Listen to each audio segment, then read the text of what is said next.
អ្នកទាំងអស់គ្នាខ្ញុំមកណែនាំនេះគឺជាប្រភេទម៉ាស៊ីនដករោមឃ្លៀកដែលមាន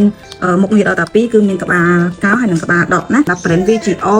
V722 អ្នកទាំងអស់គ្នាគឺ professional តែម្ដងណាគឺដករោមឃ្លៀកគឺបានឆាប់រហ័សខ្ញុំធានាប្រើម៉ាស៊ីន VGO នេះពេលដែលអ្នកទាំងអស់គ្នាយកទៅប្រើដករោមឃ្លៀកគឺរោមឃ្លៀកយើងអត់ងាយដុះទេម៉ាស៊ីននេះគឺមាន2កម្រិតកម្រិតទី1គឺសម្រាប់ដករោមឃ្លៀកដែលមានសរសៃ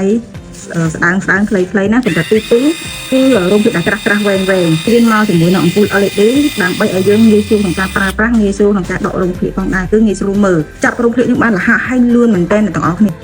សាក់ម្ដងគឺប្រើបានរាប់ខែប្រកាសគឺមាន2សងខាងដូចគ្នាកន្លែងដែលរៀងជ្រៅនេះទាំងអស់គ្នាគឺកោររោមដែលក្រាស់វែងសម្រាប់អ្នករៀននេះគឺកោប្រភេទរោមឆ្មារោមស្ដើងរោមខ្លីៗដូចជារោមដៃរោមជើងអីចឹងនៅសល់តែ$20ទាំងអស់គ្នាអ្នកទាំងអស់គ្នាចាយលុយ$20ខ្ញុំធានាថាអត់ស្ដាយលុយតែគុណភាពគឺ the best ហើយ high quality ហ្មងទិញអត់ស្ដាយលុយតែ$20អ្នកទាំងអស់គ្នាដករោមឃ្លៀកកោរោមដៃរោមជើងកោកន្លែងតំបន់សម្ងាត់អី